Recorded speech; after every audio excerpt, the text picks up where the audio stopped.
Assalamu alaikum les filles, j'espère que vous allez bien. C'est Aurélie, je suis de retour pour un nouveau podcast dans lequel on va voir, j'ai appris que j'étais HPE à 34 ans.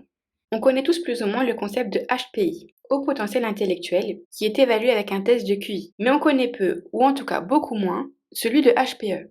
Alors qu'est-ce qu'un HPE? HPE veut dire haut potentiel émotionnel. Mais concrètement, qu'est-ce que c'est? Alors il faut savoir que d'un point de vue médical, il n'y a pas de définition officielle puisque c'est un terme assez récent. Cependant, voilà ce que je peux vous en dire.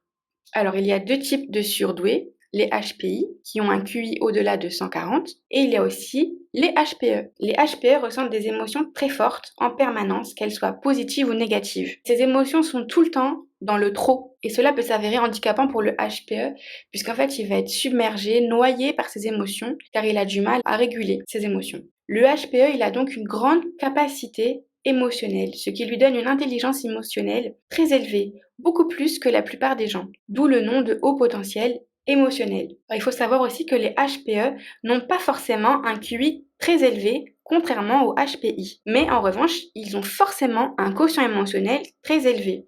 Les personnes HPE sont très souvent hypersensibles. Elles ont également une empathie très développée. Ils savent très bien ce que ressentent les autres et ils peuvent même ressentir ce que ressentent les autres. Ils ont un vécu de décalage avec les autres, souvent depuis leur enfance. Et comment expliquer ce sentiment? En fait, c'est le sentiment de venir un peu d'une autre planète. On est souvent incompris en fait par les autres et on a une activité cérébrale assez importante dans le sens où on pense beaucoup, tout le temps. Et une pensée va en amener à une autre. C'est ce qu'on appelle la pensée en arborescence. Donc je vais faire une image, vous voyez un arbre, il a un tronc et il a des branches. Et ben les branches, c'est les pensées. Une branche en amène à une autre, et ben c'est pareil avec la pensée en arborescence. Et les HPE ont également une sensibilité au niveau des injustices. Pour eux, c'est insupportable, c'est révoltant. Donc tout cela, c'est d'un point de vue médical. Mais maintenant, je vais vous donner mon point de vue à moi, car j'ai appris que j'étais HPE lorsque j'avais 34 ans, c'est-à-dire cette année, en 2022. Donc il est important, je pense, de savoir si on est HPE ou non, car c'est à partir de ce moment-là, en tout cas pour moi, que tout a pris un sens. Je me suis comprise, j'ai compris la relation que j'avais avec les autres, j'ai compris mon histoire, ce que j'avais vécu, pourquoi j'avais vécu ça, pourquoi j'avais ressenti ça, pourquoi j'avais ce sentiment de décalage, pourquoi j'étais hypersensible, pourquoi je pensais tout le temps. J'ai compris plein de choses en fait. Donc si vous voulez savoir si vous êtes HPE, ben, dans un premier temps, je vous invite à faire un test. Je vais vous mettre le lien en description. Et puis si jamais ce test s'avère positif dans le sens où le test vous dit que vous êtes HPE ou qu'en tout cas vous pouvez être HPE, et ben dans ce cas je vous invite à contacter un psychologue pour pouvoir faire un bilan émotionnel et de personnalité. Je vais maintenant vous citer quelques personnes qui m'ont aidé à découvrir que j'étais HPE et puis à savoir ce que c'est.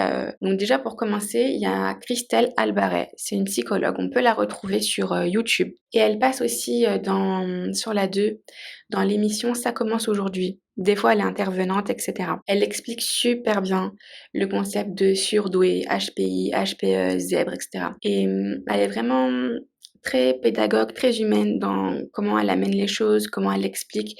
On se sent vraiment comprise. Et donc, si vous voulez en savoir plus sur ce sujet, je vous invite à regarder ses vidéos. Et elle a également créé le test, j'ai mis le lien là dans la description. Et moi, je l'ai fait et il s'avérait que j'étais HPE.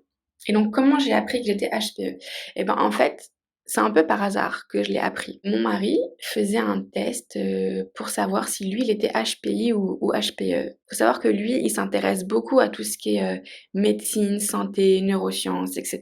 Et je sais plus pourquoi, il voulait absolument faire un de ces tests. Et du coup, il fait un test et tout, on le fait ensemble. Il lit les questions et moi, ça m'amusait de répondre en même temps que lui. Et au fur et à mesure des questions, on a découvert que ben moi, j'aurais pu répondre à cette question par oui, etc.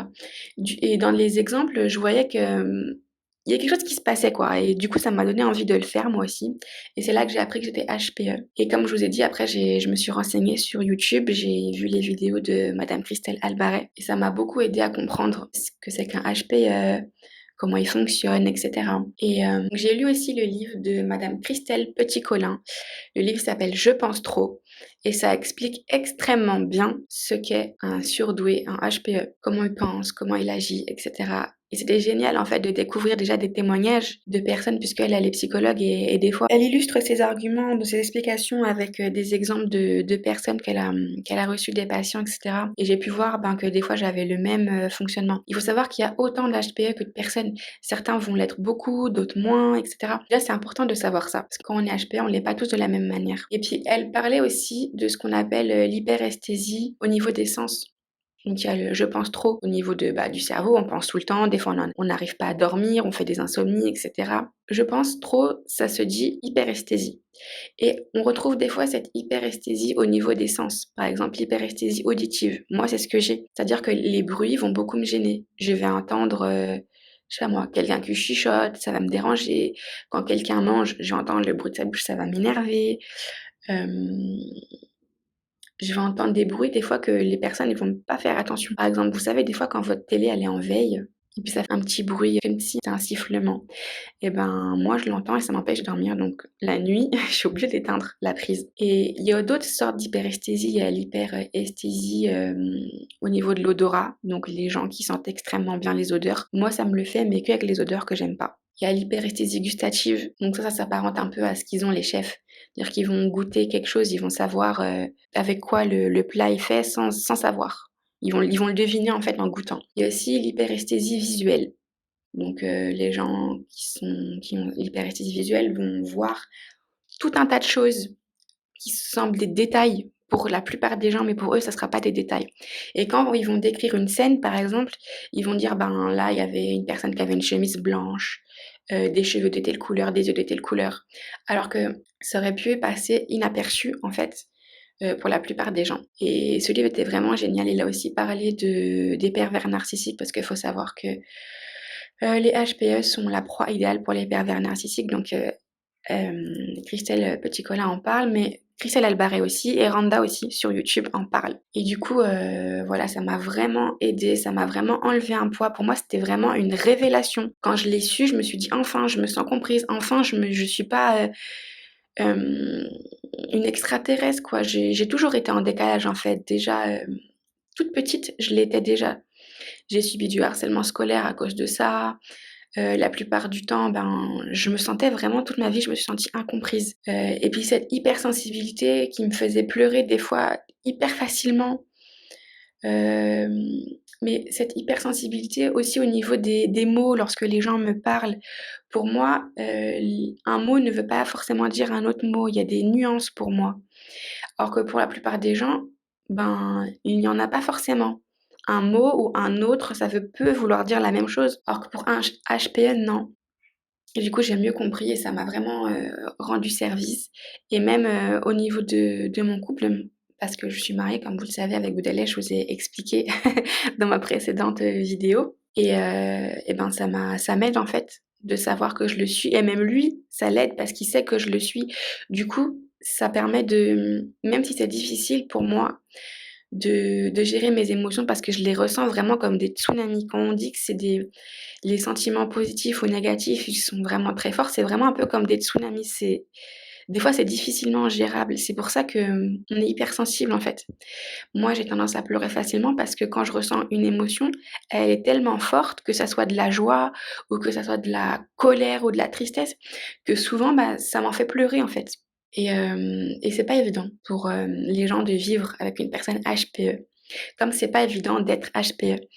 Et c'est encore quelque chose qui est assez nouveau. Autant le HPI, c'est assez connu, mais HPE, c'est quelque chose de peu connu. C'est pour ça qu'il n'y a pas de définition encore officielle. Mais on trouve quand même des choses. Et notamment sur YouTube, vous allez pouvoir trouver des choses. Et voilà. Moi, je vous conseille vraiment de faire le test. Ça, ça peut vous être utile, on ne sait jamais. Moi, je l'ai découvert au hasard en faisant un test et franchement, ça m'a vraiment rendu service. Du coup, je vous invite à le faire. Voilà, si jamais vous avez des questions, je vous laisse une adresse mail. Je vous laisse aussi vous abonner à la chaîne si ça vous a plu et puis à like le podcast. Allez, assalamu alaikum.